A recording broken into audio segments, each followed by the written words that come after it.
Van al domicilio que le da esta persona anónima, detienen a Paul y cuando lo detienen, él confiesa ser el asesino de las bolsas negras. Ok. ¿Qué es lo terrible de esta historia que hemos escuchado muchas veces? Pues que resulta que Paul era ese técnico del hospital que había sido contratado por el director de El Exorcista.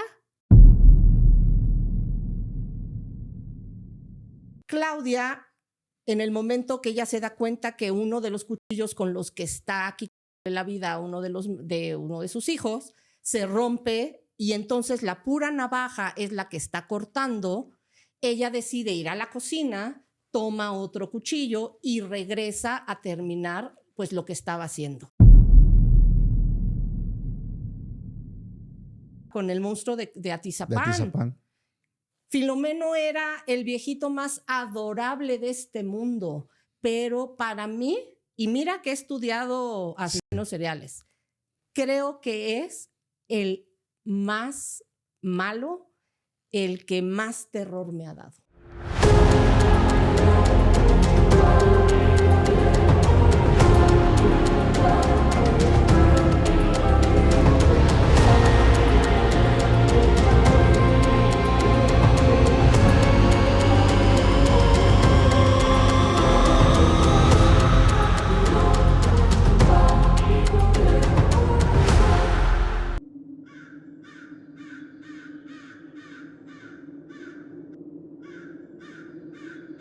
¿Qué tal, amigos? Sean bienvenidos a un capítulo más de Podcast Extra Anormal. Mi nombre es Paco Arias y estoy muy feliz de estar nuevamente aquí con todos ustedes.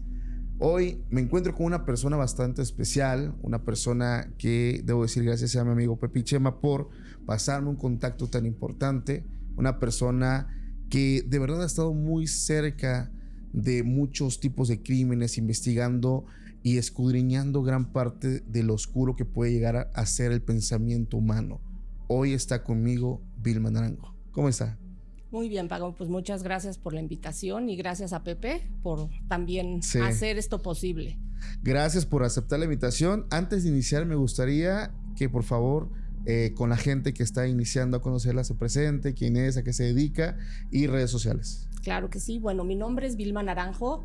Como te comento, soy perito grafóloga, perito grafóscopa. Además, estudié criminología y hice un diplomado del análisis conductual de la personalidad. Y doy cursos para poder enseñar a las personas a poder tener este tipo de tips para poderse proteger y para poder ver en otros algunos puntos de peligro. Ok. ¿Redes sociales? Sí, mira, tengo en Instagram, me pueden encontrar como Vilma Naranjo 43 y también me pueden encontrar en la página grafoacademic.com. Esta es nuestra página oficial para cursos, o en grafoacademic@gmail.com. Perfecto. Pues vamos a empezar con este episodio. También quiero decir que las redes sociales de nuestra invitada están abajo en la descripción de este episodio. Y antes de iniciar, ya saben que aprovechamos los primeros momentos para que vayas y te suscribas al canal si no estás suscrito, actives la campanita si nos escuchas por medios de podcast. Ahí, por ejemplo, en Spotify está la opción de seguir y ser parte de la familia. La verdad, estoy muy entusiasmado porque estuvimos hablando hace un momento acerca de algunos casos de crímenes que puede llegar a ser visto. Yo pienso que puede llegar a ser visto de diferentes puntos de vista, perspectivas, creencias, muchas cosas, pero lo que sí tienen mucho en común es lo siniestro y lo oscuro que pueden llegar a ser. En este camino que lleva recorriendo, cuéntenos qué ha sido lo más fuerte, lo más oscuro que le ha tocado vivir. Pues mira, hay varios... Dependiendo desde, como bien dices tú, el punto o de dónde va a iniciar una investigación. Yo he realizado investigaciones tanto en el área criminalística como en el área de grafología para poder ver qué es lo que hace el escribiente y el por qué escribe o cómo se comunica en base a sus palabras. Más allá de saber si la personalidad de un artista, cosas que se ha yo creo un poco ese tema, pero nosotros vemos más allá de la personalidad los motivos o las tendencias que tienen.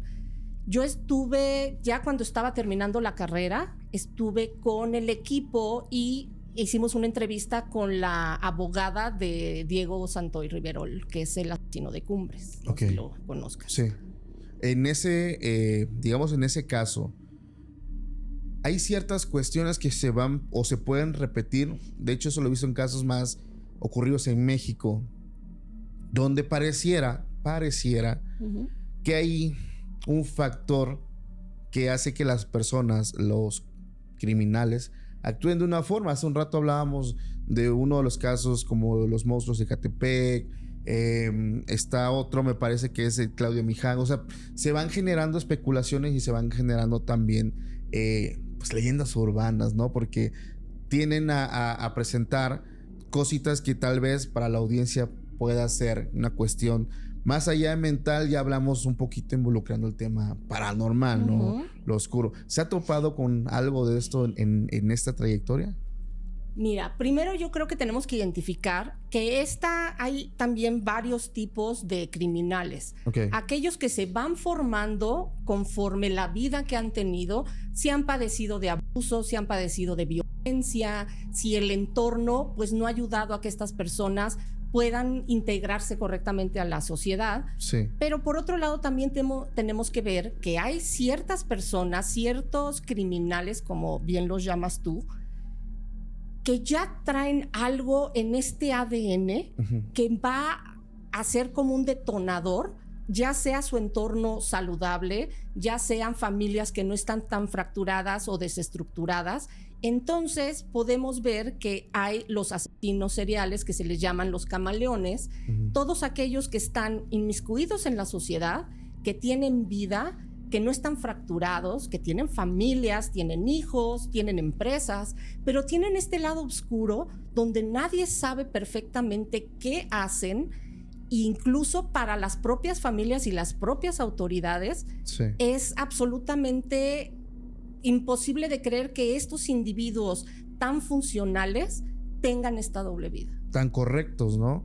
Ayer nosotros platicábamos de un caso, así se lo voy a contar rapidito, de uno de los casos que me estaba contando una persona, vamos a poner que pertenece a un grupo social un poco secreto, donde se reúnen para compartir información, porque al final de cuentas su meta de ellos es compartir el conocimiento. Claro. Y había una persona que entra y es parte de este movimiento de ellos, pero esta persona mostraba mucho interés en conocer, en tener mucha información, pero al grado de que él se devoraba libros.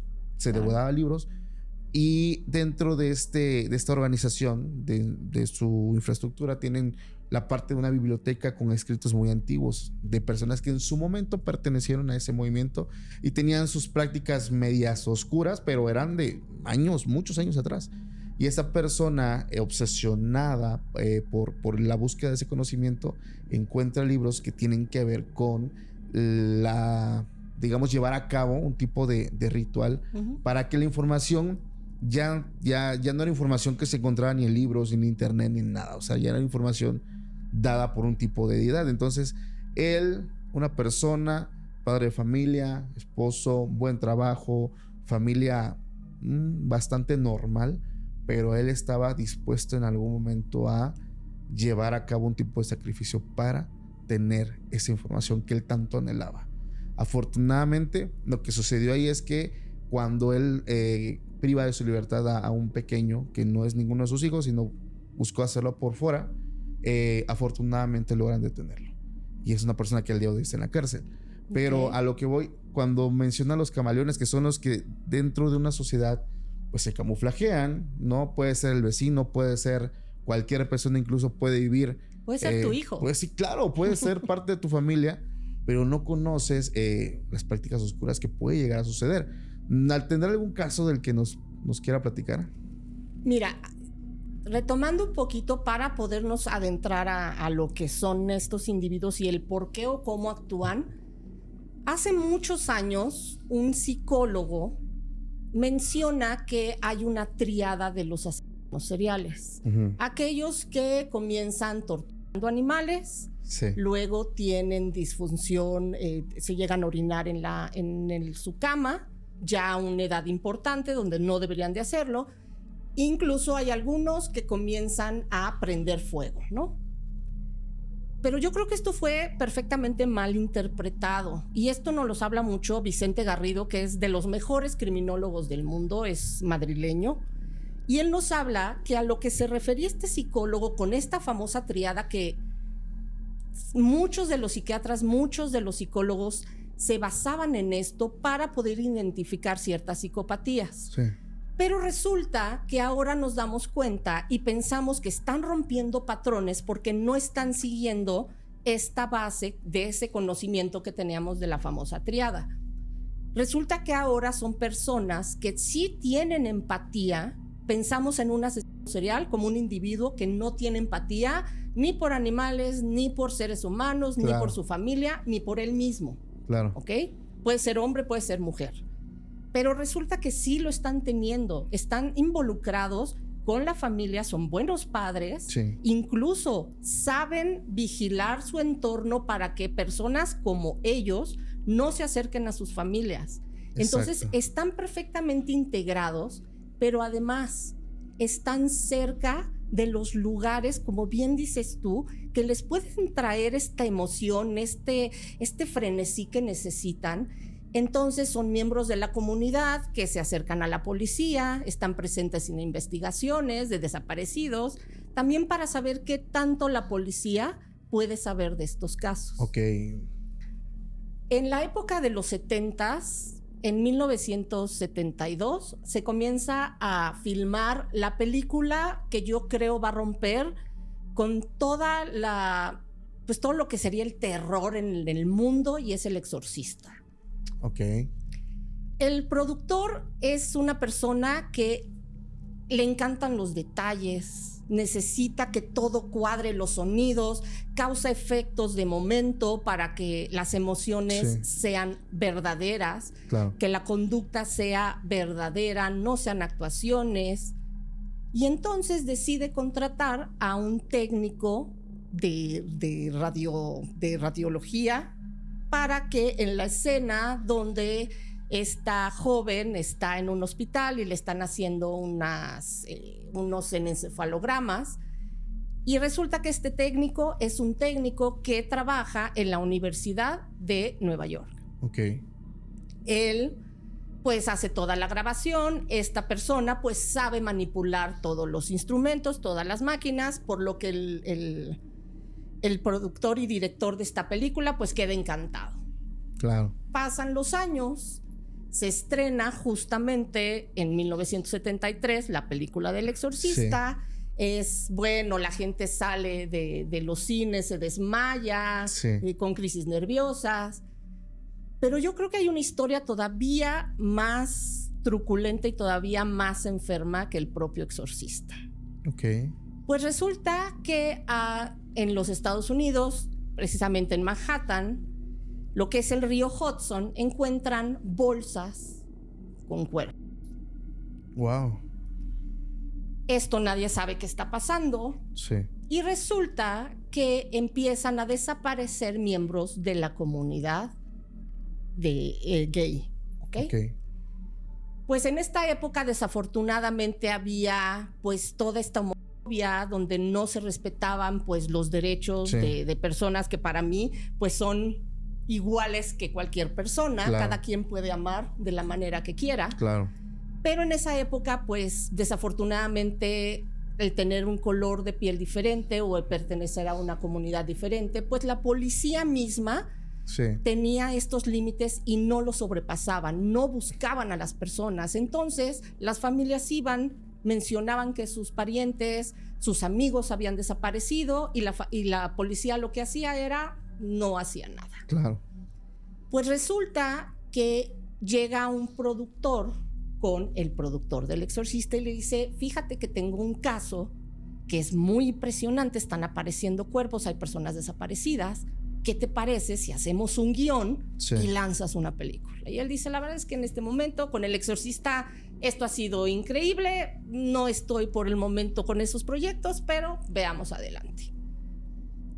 Un periodista y reportero en las calles de la comunidad tiene un amigo Este hombre se apellida Bell.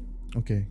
Y recuerda que por ahí su amigo, que había desaparecido en los últimos días, Sí.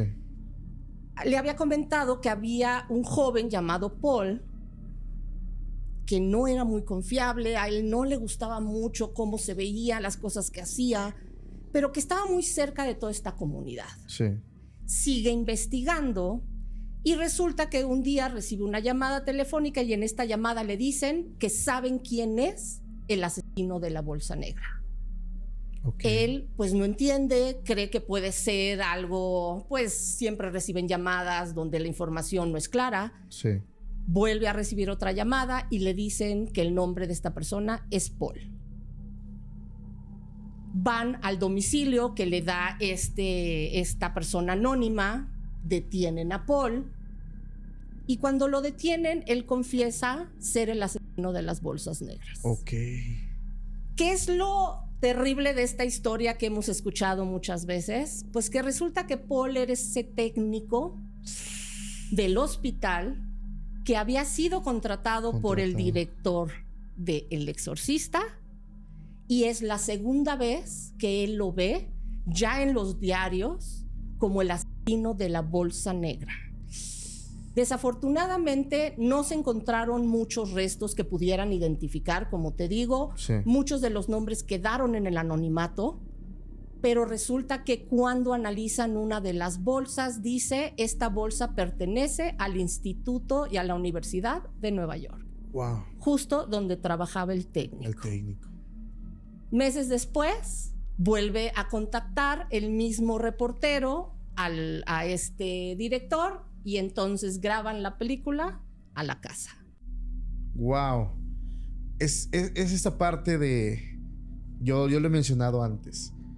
Muchas veces las películas de terror tienen un trasfondo bastante oscuro. Claro. Muy oscuro, muy, muy oscuro. Yo recuerdo mucho en su momento cuando estaba... quería investigar para hablar acerca de esta película Halloween con... ¿Cómo se llama el protagonista? Myers. Michael Myers. Michael Myers. Como el director necesitaba inspirarse en esta para poder crear algo. En ese momento no tenía qué. Y decide visitar un psiquiátrico. Entonces en ese psiquiátrico tenía un amigo que le dijo: necesito que me muestres, quiero ver a personas, buscar inspiración. Y él le comentó de un chico. Hace poco llegó un muchachito, me parece 12 años. Hizo cosas muy siniestras, cosas que de verdad son atroces, que incluso para una persona, un criminal ya adulto, sería algo siniestro, pero esto hecho por un niño de 12 años. Cuando piden que este muchacho se presente donde estaba este director, me sabía el nombre, no lo tengo ahorita a la mano. Dice que cuando ve a este joven entrar, tan solo con ver su rostro, sintió muchísimo miedo, sintió mucho terror. Su mirada tan vacía, tan fría, al mismo tiempo reflejaba bastante sentimiento de maldad, de ira, de odio, de desestabilidad. O sea, mostraba tantas cosas y él sintió 1000 cosas solamente de ver a ese tipo, a ese joven. Y fue donde él se inspiró para crear a Michael Myers. De hecho, el rostro o la máscara de Michael es lo que él sintió cuando vio a este joven y lo representó en esta forma tan fría, tan así como es la máscara de Michael. Sí, que no tiene alma. No tiene alma, no tiene luz, no tiene nada. Así y por eso él podía mandar al otro mundo a cualquier tipo de persona sin tener un tipo de sentimiento, de emoción, nada. Entonces es impresionante lo que muchos directores en su momento pues son capaces de hacer. Yo hablaba con ellos de que hay películas que sí son llevadas al extremo, que fueron prohibidos en diferentes países, Holocausto Caníbal, y puedo decir un montón de películas que, ojo, no son aptos para todo el público. Claro. Para nada, pero no en esa película se llegaron a ocupar pues cadáveres reales, se hicieron sacrificios reales, cosas bien siniestras. Y yo creo que ahí ya va también lo mal que puede llegar a estar un director para poder en su afán de querer que su película sea un éxito y causarle emoción, causar miedo, causar terror. Y ellos son de este lado en la producción capaces de hacer cosas muy siniestras. Eso para mí, pues está muy fuerte, claro. ¿Por qué? Porque hablamos de personas que yo considero que tienen un problema mental. Ya no sé usted qué considera. Mira, tenemos que partir de la idea Sí. que todos tenemos una cierta psicopatía. Uh-huh. Más aún cuando tenemos intereses por ciertos temas, claro, o por ciertas profesiones. Sí. Se habla, y lo habla la psiquiatría y lo habla la criminología, que el 99% Sí. de los médicos son psicópatas. Ok. Lo que pasa es que tienen una psicopatía funcional, donde estos cortes, donde el ver un cuerpo expuesto, Okay. todo esto genera un placer, no un placer al grado de tener que hacerlo para satisfacer Sí. una necesidad, pero sí es la manera en la que un médico al cortar cubre esta necesidad del corte, ¿ok? Los criminólogos, ¿qué hacemos? Buscamos información, estamos dentro. Pero también decía Robert Ressler, que es el creador de lo que ahora conocemos en series como Criminal Minds, él es el que crea lo que es el análisis conductual y dice que los criminólogos, los forenses, los médicos, tienen que tener una línea tan delgada, pero no asomarse demasiado al precipicio porque se pueden convertir en uno. Claro. Eso lo hablábamos hace un rato en Cerrarán Sustos, que es uno de los podcasts que producimos, que yo estaba leyendo un libro que te maneja la psicología oscura y nos hablaba de algo que justamente nos mencionas acerca de, bueno, ahí es representado como el continuum oscuro, que nos muestra perfectamente que una persona, no existe la maldad absoluta ni la bondad total. No, eso no es posible, ni aún teniendo el criminal más malo o más siniestro, está en el cero. Para la audiencia que nos escucha, el continuo oscuro lo representan como una línea que va del 0 al 100, donde el 0 es la maldad absoluta y el 100 es la bondad. Entonces no hay una persona que se vaya al 0, o sea, no existe. Únicamente esa medida es tomada más teóricamente, pero ellos nos dicen que el 50% es como lo normal en un ser humano, pero que hay seres humanos que se encuentran por debajo del 50, donde encontramos a criminales que no llegan a ser tan malos como lo comentas, porque al final de cuentas sienten amor con su familia. Está el caso de, no recuerdo, que hablamos en Cerrarán Sustos, que quería a sus perros, a sus mascotas, a pesar de todo lo que hizo. Decía, ¿cómo están mis mascotas? ¿Cómo están mis perros? Oscar, sí, el de Toluca. Sí, exactamente. El asesino de Toluca. Y él preocupado por sus animales y mostraba la parte de bondad de sus animales, a pesar de todo lo malo, lo podrido que llegó a ser, claro, con mujeres. Pero eso me pone a pensar muchísimo, porque yo lo hablaba con personas. Uno se puede espantar mucho de lo que puede llegar a ser un ser humano, pero hay casos, por ejemplo, recuerdo el caso de una mamá, una mujer que nunca presentó signos de psicopatía, no presentó signos de agresividad, pero le arrebatan a su hija. Y esta mujer encuentra a la persona que lo hizo, y su continuo oscuro bajó. Y bueno, hizo cosas de un asesino serial, lo torturó. O sea, no quiso quitarle la vida de golpe. Dijo, tú vas a sufrir, claro, lo que yo sufrí. Entonces, esa parte está muy interesante si la llegamos a analizar. O sea, hay personas que pueden, yo pienso que pueden manipular como ese indicador de 50 cuando se trata de defender a la gente que tú amas. Hay un médico, es un psiquiatra inglés, que crea lo que se llama índice de maldad. Ajá. El índice de maldad maneja desde el 1 hasta el 24, ¿ok? Y dependiendo la calidad o la forma del crimen, se va manejando por índice de maldad. Tú pensarías que el 24 es Jeffrey Dahmer, pensarías que es el monstruo de Ecatepec. Y si yo te dijera que el índice de maldad de Jeffrey Dahmer apenas llega al 14. Sí. Entonces, lo que pasa es que todos tenemos, yo creo que todos tenemos un precio inclusive para cometer un crimen.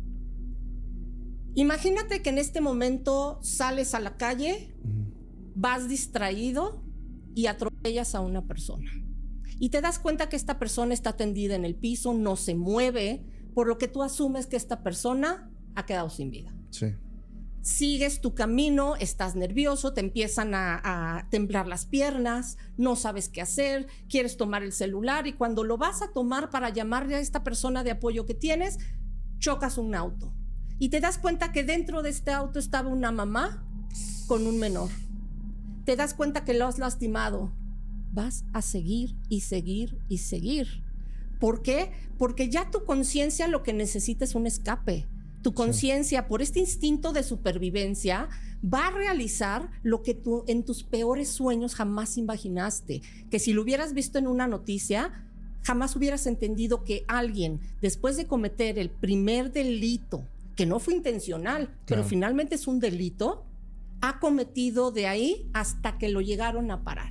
Sí. Entonces todos tenemos ese pequeño detonante cuando se trata de nuestras familias, cuando se trata de nuestros amigos, donde podemos convertirnos en eso que siempre vimos como oscuro, que pensamos que jamás estaría cerca de nosotros, pero resulta que el ser humano sí tiene esta cierta patología donde si tiene el detonador adecuado, exacto, explota. Sí, tal cual.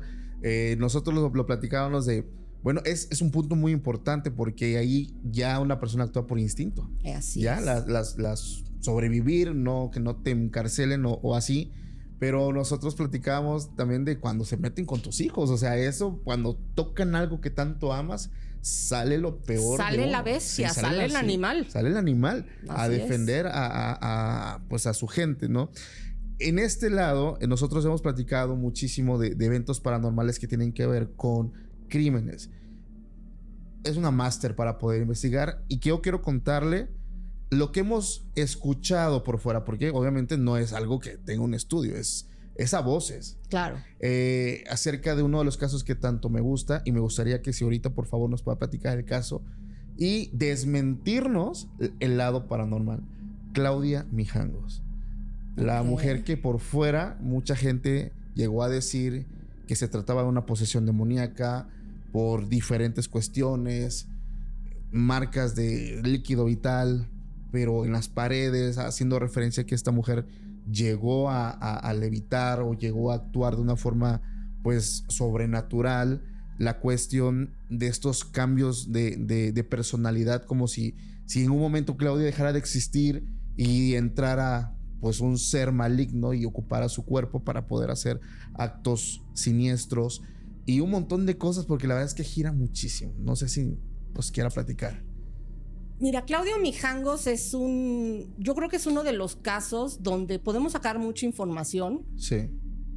He escuchado esta parte paranormal, esta parte de la posesión demoníaca. Yo creo que para empezar, todos aquellos que somos padres, incluso aunque no tengas un hijo, tienes un sobrino, tienes un primo, alguien cercano a ti, no puedes entender que humanamente una mujer sea capaz de quitarle la vida a sus 3 menores de la manera en que Claudia Mijangos lo realizó. Claro. Yo creo que también es una manera de escudarnos y como no podemos entender que esto sea posible de manera lógica, podemos utilizar también estos aspectos paranormales porque le restan intención. Es más fácil culpar a una entidad que no conocemos, a la que le tememos, que decir esta mujer tenía problemas psiquiátricos o esta mujer tenía un índice de maldad importante, claro, donde sus hijos pues los tenía que quitar de en medio. Hace poco realizamos esta investigación y más yéndonos a la vida, al comportamiento, más que a los sucesos. Claro que son importantes los sucesos de esa noche, claro, pero son muy importantes es al ver de dónde viene Claudia Mijangos y el por qué se va realizando este cambio en ella, que no surge en una noche, sí tiene que ver con aspectos de atrás, de su vida, de su entorno. Y resulta que podemos encontrar que es una mujer con muchas carencias emocionales, donde pierde a sus padres muy joven, donde económicamente tiene la vida resuelta, Por lo que yo no estoy diciendo que el tener la vida resuelta signifique pues, que podamos caer en cosas que nos puedan afectar. Claro. Pero sí creo que ella en esta nula lucha por nada, en el caso específico de ella, encuentra un esposo que cumple sus necesidades básicas, es una persona muy religiosa. Sí. Da catecismo a los niños en un colegio donde ingresa incluso a sus hijos. Pero entonces conoce a este padre Ramón en la iglesia, donde yo sí consideraría que ella empieza a tener este lado oscuro, pero también como de doble conciencia moral, donde por un lado soy la madre que tiene 3 niños, que da catecismo, que se presenta ante la iglesia como una madre y una familia perfecta. Sí. Por el otro lado tengo estos instintos carnales, donde este padre, que es lo prohibido, exacto, me empieza a causar algo. Y entonces llegué a la conclusión que ¿qué es lo que hace que una madre sea madre? Sus hijos. Claro. ¿Qué pasa si no están estos hijos? Deja de ser madre. Deja de ser madre. Esto es lo que yo entiendo que sucede con Claudia Mijangos.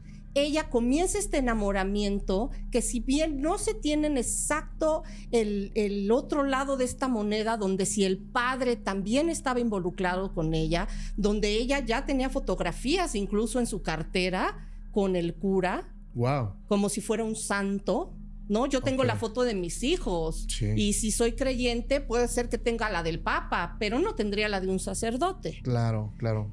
Entonces ahí empieza esta conducta. Se habla mucho que ella tiene esquizofrenia también. Se habla que ella tiene esto, que fue un evento esquizoide donde sale, como bien dices tú, de su cuerpo. Entendamos que este tipo de enfermedades mentales, pues claro que nublan el pensamiento. Sí.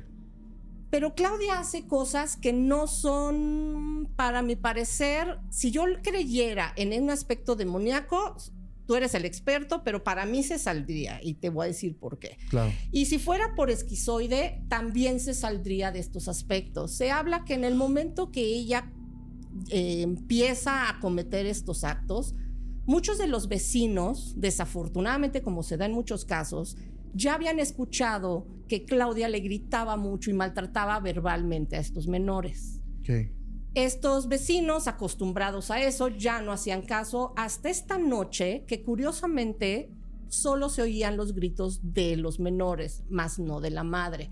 Qué pena que las personas no nos involucremos más allá y quede en un chisme, y posiblemente se hubiera detenido esta masacre. Pero en este caso, Claudia, en el momento que ella se da cuenta que uno de los cuchillos con los que está aquí en la vida uno de sus hijos se rompe, y entonces la pura navaja es la que está cortando, ella decide ir a la cocina, toma otro cuchillo y regresa a terminar pues lo que estaba haciendo.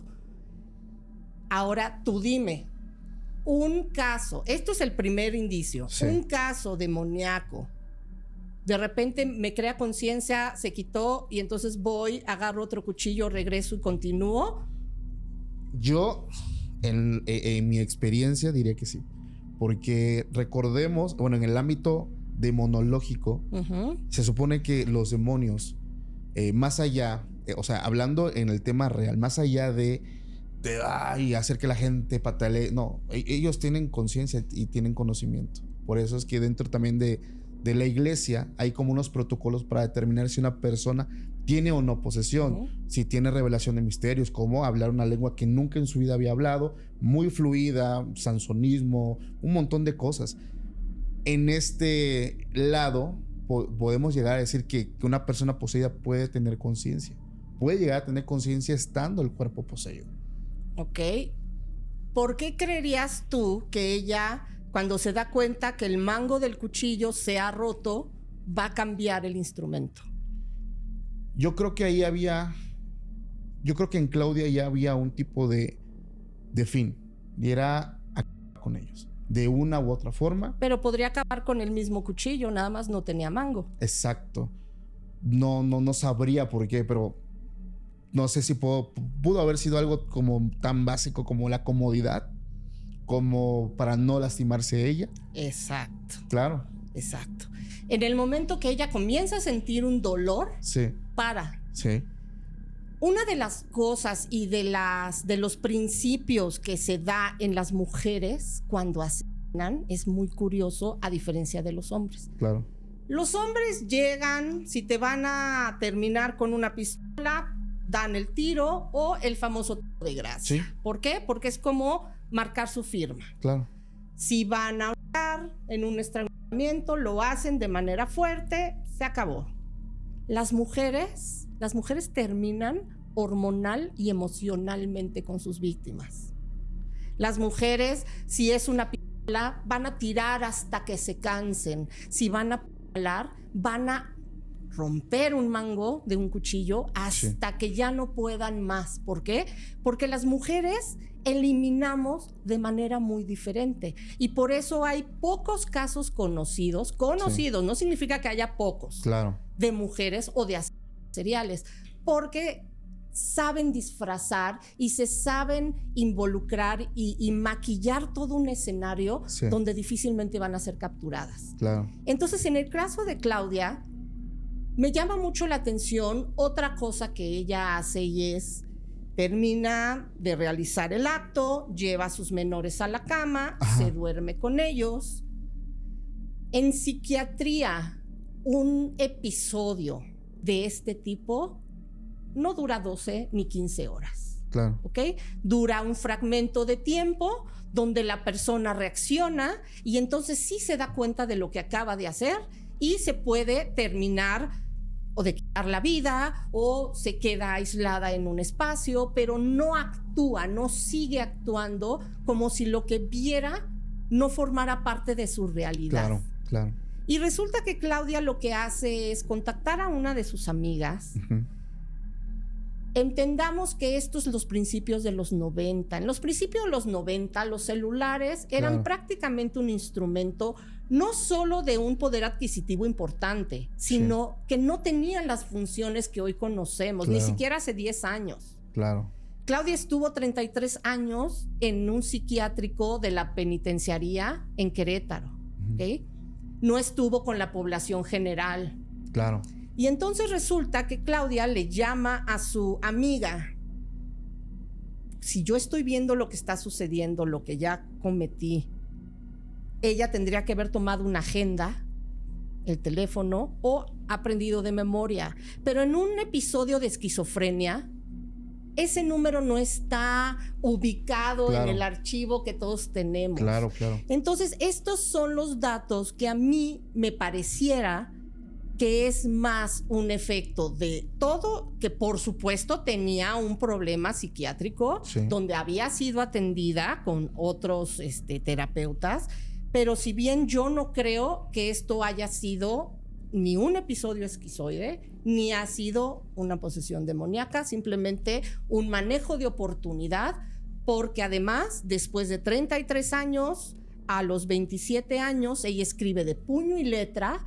Como te comento, yo soy grafóloga, soy perito, y pues yo lo que analizo es cuáles son las tendencias y la personalidad de un individuo. Claro. Y aunque yo pude ver en este documento que Claudia le escribe a un juez para su pronta liberación, donde ella afirma estar curada, donde afirma que este episodio ella necesita volver a vivir, una persona que ha sido atendida en un psiquiátrico, no escribiría una carta diciendo ya pagué, me puedo ir. Claro.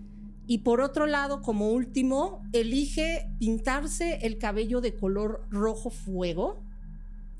Este color no solo es agresivo, es imponente y no es congruente para una mujer que después de 33 años de estar arrepentida de haberle quitado y de la manera que hizo a sus hijos, lo menos que quisiera es que la volteen a ver o que la reconozcan. Ella busca lo contrario, y ¿no? ella hace todo lo contrario. Sí. Es importante porque una persona que yo en su momento la entrevisté, conoció a Claudia, porque iba a dar cursos de amor. De hecho, me dijo que estando incluso dentro del psiquiátrico, porque sí me dice, ella estaba al lado del psiquiátrico, siempre cargaba una Biblia, seguía cargando su Biblia. Lo importante es que Claudia pues siempre negó que ella no hizo lo que hizo. O sea, siempre dijo que ella nunca lo hizo. Y ella quería entrar a este curso del perdón y del amor que estaba dando esta persona que entrevisté. Pero ella no podía estar ahí porque él le estaba dando este curso a personas que estaban en el penal, pero ella estaba del otro lado, en el psiquiátrico. Entonces, él, sin conocerla, sin saber de quién se trataba, me decía, solo sé que era una señora alta, blanca, pero algo había, me dice él, algo había, yo no sabía que era ella, que te transmitía algo al tenerla cerca. O sea, ya hablando en un tema probablemente un poco más mental, tal vez porque era alguien del psiquiátrico que inconscientemente ya se estaba haciendo una idea de que es alguien que puede hacerte daño. Pero dice, es que sentí algo muy raro. Dice, se me acercaba, pero sentí algo yo muy raro, pero traía su Biblia en su mano.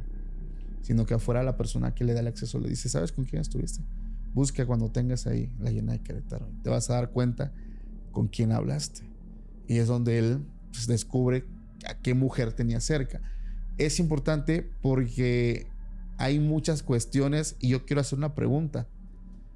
Una persona esquizofrénica dentro de, como usted lo piensa, puede hacer cosas coherentes en un ataque de esquizofrenia. Cosas coherentes, no lo creo. ¿Por qué? Yo no soy psiquiatra, Claro. digo, para empezar, su experiencia. Pero que una persona en una crisis pueda tener una lógica de eventos, sí. No los he visto y no lo creo. Ok. Es que esto es la gente va a saber de qué capítulo me refiero. Hay una señora que vino conmigo que lleva, se me fue cuántos años son, me parece que son más de 20 años con esquizofrénica diagnosticada, medicada por muchos años. Una persona muy inteligente, maestra, que de buenas a primeras empezó a escuchar voces, pero ella se le diagnostica esquizofrenia.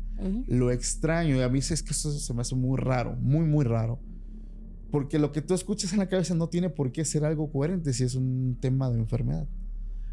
Pero, por ejemplo, ella nos contaba que por muchos años llegaban estas voces que al principio eran buenas, después eran voces malas, y le decían que venían de no sé dónde y venían porque ella tenía algo. Lo extraño es que la llegaban a controlar en el sentido que le decían, sal de tu casa, toma el bus, te bajas en tal calle, ahí te bajas, entras a una tienda que se llama así, entras, caminas 2 pasos a la izquierda, o sea, le iban dando instrucciones, ibas a encontrar esto, cómpralo, te va a servir mucho. Y llegaba a una librería donde ella en su vida había entrado y seguía los pasos y encontraba un libro que le decían las voces que iba a estar, que hablaba de eso. Eso a mí se me hizo muy, muy raro porque dije, eso pues no debería ser así. Eso, y le dije, ¿y solo fuente fue una vez? No, fue por más de 18 años. O sea, eso me pasó muchísimo. Yo cuando era estudiante me decía, se me borraba lo que yo estudiaba y las voces me decían todo. Leía la pregunta y ellos me contestaban y yo escribía. O sea, cosas así. Y dije, a ver, es que eso no pareciera una cuestión de enfermedad. Pero ahorita cuando tú me comentaste si yo creía en cosas coherentes, lo que yo entendí es si una persona puede tener un razonamiento, si está viendo cuestiones de alucinaciones de estas voces, bueno, creo que no. Pero finalmente yo no puedo negar, porque yo no conozco la verdad absoluta. Claro. Y no puedo negar que hay cosas que ni siquiera la ciencia comprende. Sí. Entonces, yo tengo no solo que respetar esa creencia de las personas, y también tengo que respetar sus vivencias. Claro. Porque pues yo no soy nadie para decir eso no es posible que pase, porque ¿y si pasa qué? Claro.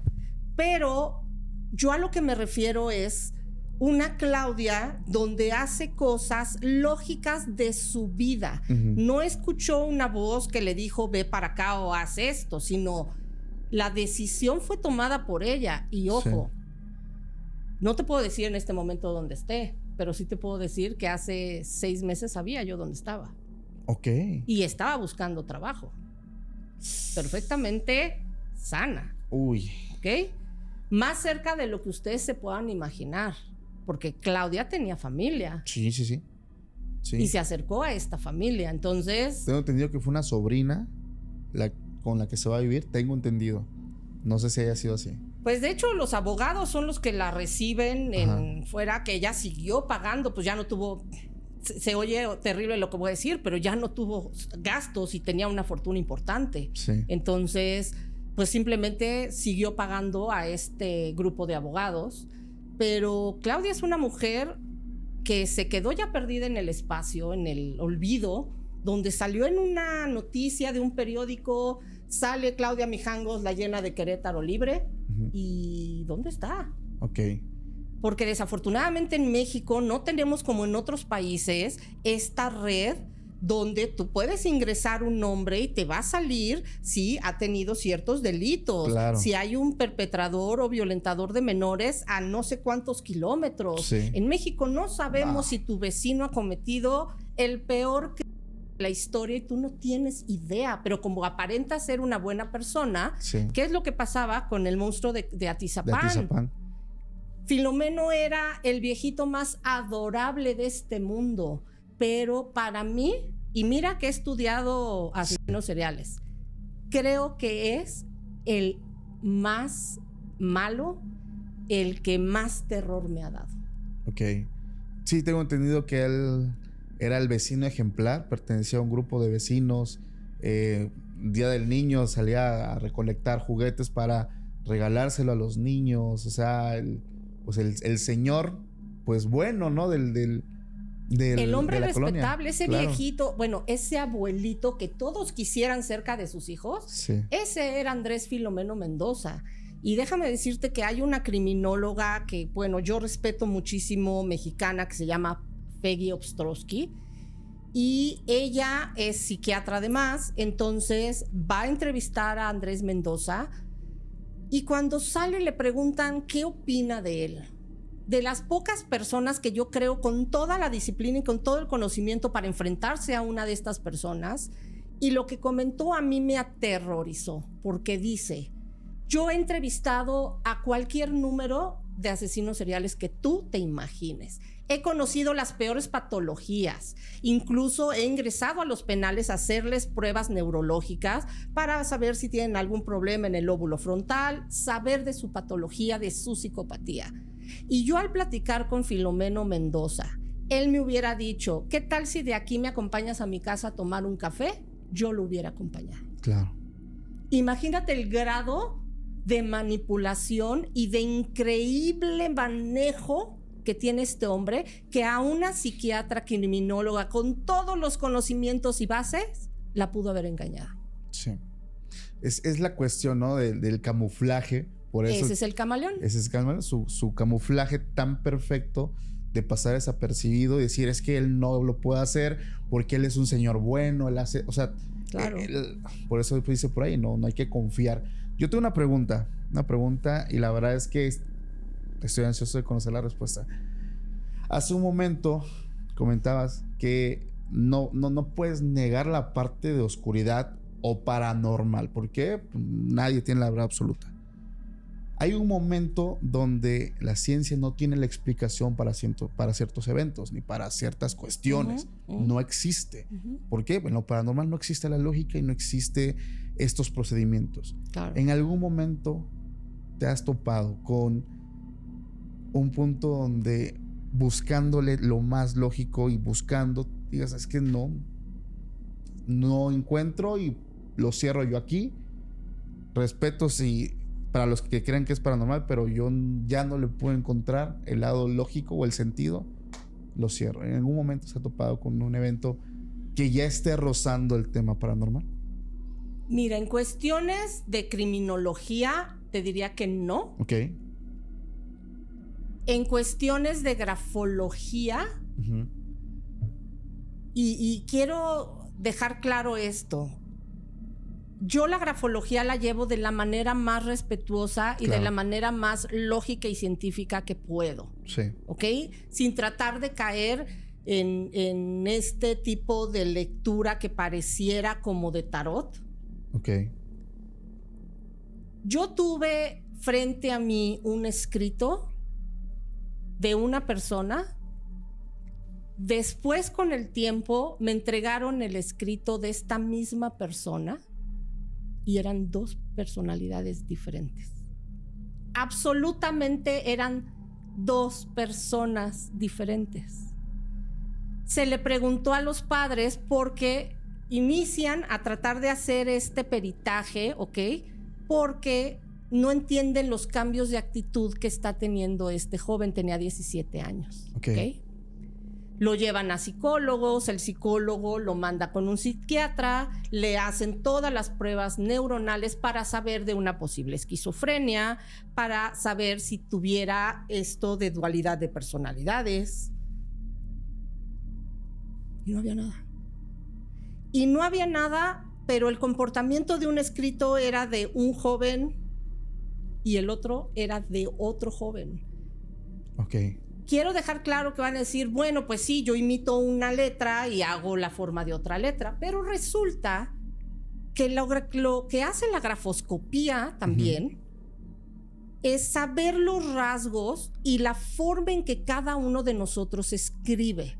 Eso es lo que lo hace único. Por eso es que se puede saber si hay una falsificación. Sí. Porque para que yo, Vilma, escriba igual que tú, Paco, tendría que haber nacido en tu casa, tener los mismos hermanos, estudiar en el mismo lugar, haber conocido a la misma esposa, tener los mismos hijos. Para que ese rasgo particular, que es como una huella digital, yo la pueda encontrar en el escrito. Por eso sé que aunque tú trates de imitar mi rúbrica o mi escrito, no es tuyo, es mío. Claro. ¿Ok? Y esto sucedió con este joven. Wow. No había y no hubo manera de comprobar, una, que no lo hubiera hecho él, y 2, que fuera la misma persona. Eran 2. Y algo más impresionante aún, cuando nosotros escribimos, utilizamos los primeros renglones de manera muy amable. Es, querido Paco, ¿cómo te encuentras? Y al final te puedo decir y te puedo refrescar y recordar a tu mamacita, porque uno ya saca todas las emociones. Claro. Este joven hacía exactamente lo que te estoy diciendo. Primero era amable y después sacaba sus emociones. La segunda persona hacía todo lo contrario. Sacaba las emociones y después hablaba de manera amable o escribía de manera amable. Pero eran 2 personas con rasgos, como si te dijera que era una persona con 2 huellas digitales diferentes. Wow.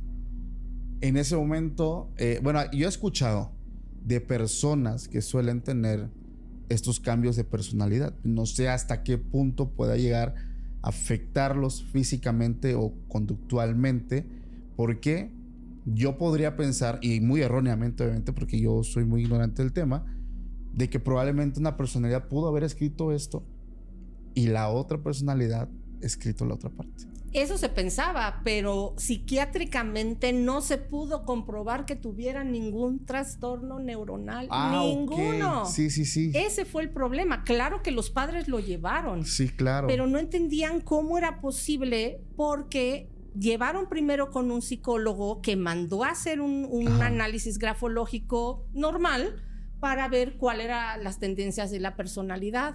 Pero cuando se presenta, se dan cuenta que el escrito no, o sea, el análisis no tiene nada que ver con la conducta del niño. Entonces, ¿qué hacen los padres? Desacreditan al grafólogo y dicen, pues obviamente esto es mentira, la grafología no existe.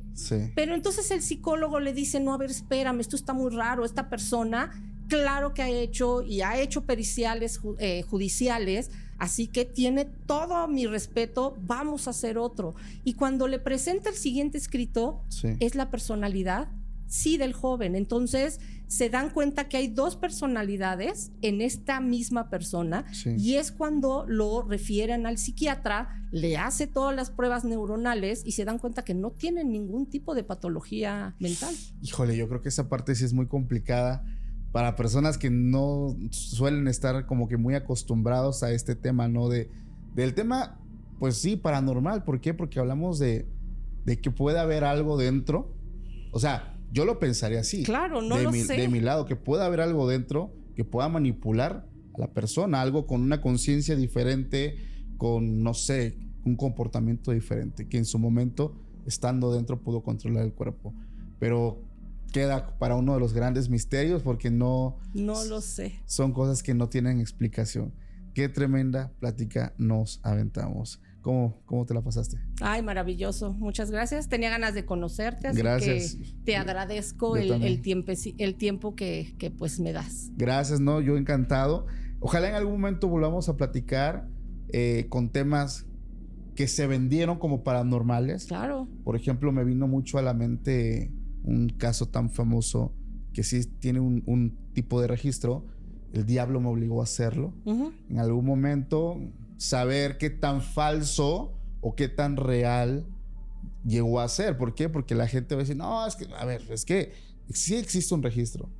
Lo que no sabemos es si realmente haya sido como está escrito o haya sido manipulado. O sea, claro, es la realidad. Claro. ¿Sí? Yo no tengo la verdad absoluta, pero podemos llegar en algún momento a investigar este caso a fondo. Yo estaría encantado de platicarlo contigo. Claro que sí. Y de verdad, muchísimas gracias. Antes de despedirnos, ¿nos puedes recordar tus redes sociales? Sí, por supuesto. En Instagram me pueden encontrar como Vilma Naranjo 43.